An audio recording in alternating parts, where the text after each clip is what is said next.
Assalamualaikum warahmatullahi wabarakatuh. Salam dan bahagia. Perkenalkan, nama saya Erdila Anandi, NIM 2019 008174, kelas manajemen 4A5, Fakultas Ekonomi, Universitas Sarjana Wiyata Taman Siswa.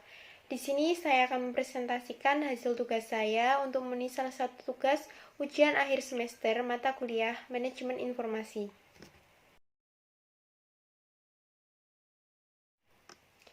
Portofolio Sistem Informasi Internasional. Yang pertama, mengembangkan arsitektur sistem informasi internasional. Arsitektur sistem informasi internasional terdiri atas sistem informasi dasar yang dibutuhkan oleh organisasi dalam mengkoordinasikan perdagangan dunia dan berbagai aktivitas lainnya. Strategi dasar yang perlu diikuti saat membuat sebuah sistem internasional adalah memahami lingkungan global di mana perusahaan beroperasi. Ini berarti memahami kekuatan pasar secara keseluruhan atau pergerakan bisnis yang mendorong industri ke arah kompetisi global. Yang kedua ada lingkungan global, penggerak, dan tantangan bisnis. Di sini ada dua faktor, yaitu faktor budaya dan faktor bisnis yang spesifik.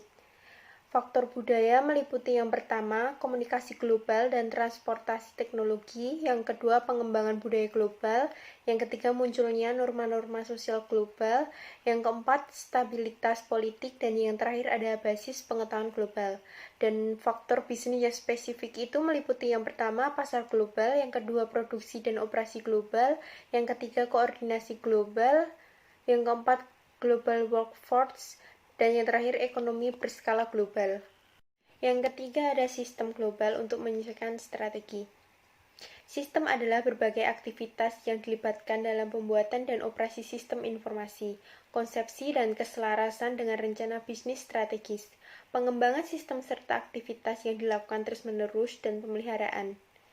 Sistem tersentralisasi adalah sistem di mana pengembangan dan operasi sepenuhnya berlangsung di tempat asal. Sedangkan sistem terduplikasi adalah sistem di mana proses pengembangan dilaksanakan di tempat asal, tetapi operasinya ditangani oleh unit-unit independen di lokasi-lokasi luar negeri. Sistem jaringan adalah sistem yang pengembangan dan operasinya berlangsung secara terintegrasi dan terkoordinasi pada seluruh unitnya. Selanjutnya, tantangan dalam mengembangkan sistem internasional. Dalam mengembangkan sistem informasi global, tentunya hal ini jauh lebih sulit dibanding hanya dalam ruang lingkup lokal. Selain karena cakupan negara yang luas, pengembangan sistem informasi global di suatu negara bisa berbeda-beda tantangannya dengan negara lainnya. Berikut ini ialah tantangan-tantangan yang akan dihadapi dalam mengembangkan sistem informasi global. Yang pertama ada kendala budaya. Perusahaan multinasional dalam menawarkan produk atau jasanya bisa terjadi adanya benturan budaya di dalam daerah operasionalnya, dan ini merupakan masalah yang besar yang bisa menjadi penghambat bagi para perusahaan dalam memasarkan produknya. Kendala ini merupakan hubungan antara perusahaan dengan konsumen. Kendala-kendala tersebut apabila tidak dapat diatasi oleh para perusahaan, maka akan berpengaruh pemasaran dari produknya yang hanya dapat dilakukan dalam wilayah tertentu sehingga tidak dapat memasarkan produk secara luas.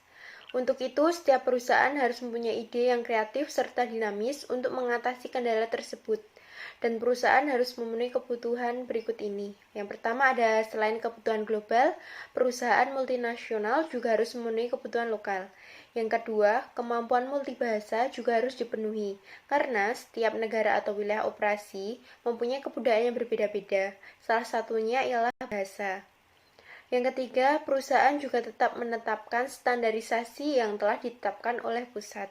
Dan yang keempat, melakukan penetapan jadwal kegiatan global supaya kegiatan operasionalnya tetap terukur dan rapi. Yang kedua, ada kendala politik. Kendala-kendala politik biasanya muncul akibat adanya kebijakan-kebijakan yang akan menghambat kegiatan-kegiatan perusahaan dalam memasuki pasar lokal.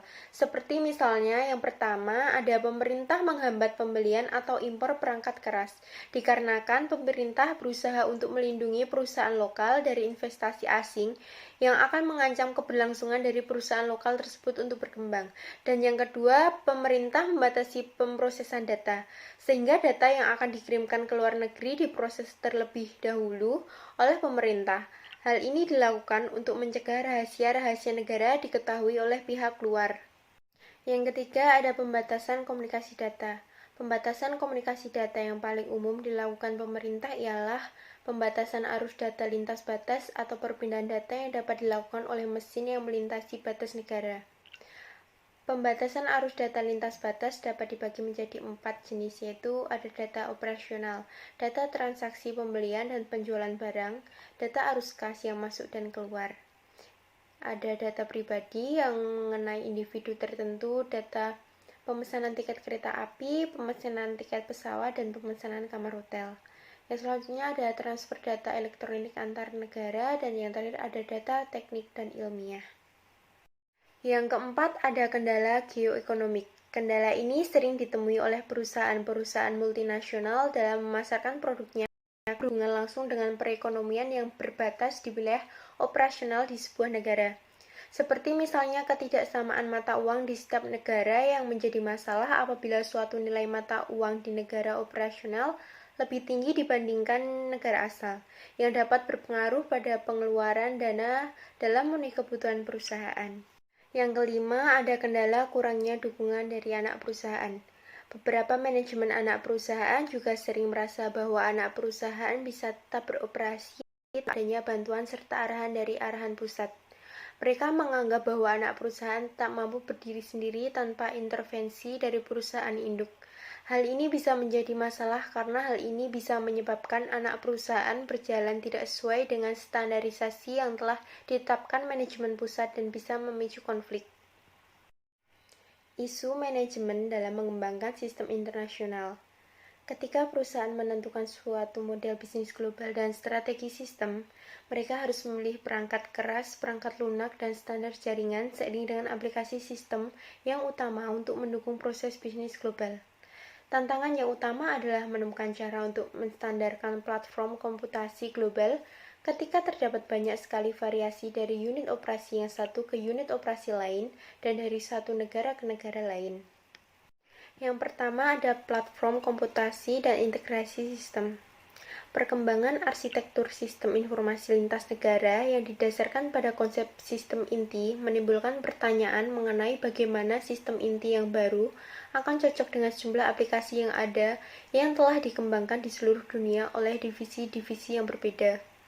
Orang-orang yang berbeda dan untuk jenis-jenis perangkat keras komputasi yang berbeda. Tujuannya adalah mengembangkan sistem global, terdistribusi dan terintegrasi untuk mendukung proses bisnis digital yang melintasi batas-batas antar negara. Yang kedua, ada konektivitas. Konektivitas adalah kemampuan untuk menghubungkan sistem dan orang-orang dari perusahaan global ke dalam sebuah jaringan yang terintegrasi sama halnya dengan sistem telepon, tetapi dengan kemampuan transmisi suara, data, dan gambar. Masalah-masalah dalam jaringan internasional yaitu kualitas layanan, keamanan, biaya dan tarif, penundaan dalam pemasangan, kualitas layanan internasional yang lemah, dan batasan-batasan peraturan dan kapasitas jaringan. Yang ketiga ada penempatan perangkat lunak. Jika perangkat lunak yang baru akan diciptakan, tantangannya adalah membangun perangkat lunak yang dapat secara realistis digunakan oleh banyak unit-unit bisnis dari negara-negara yang berbeda, yang ditetapkan bahwa unit-unit bisnis terbiasa dengan proses bisnis mereka yang unik dan definisi dari data. Cukup sekian yang dapat saya presentasikan. Apabila ada kurang dan lebihnya, saya mohon maaf. Salam dan bahagia.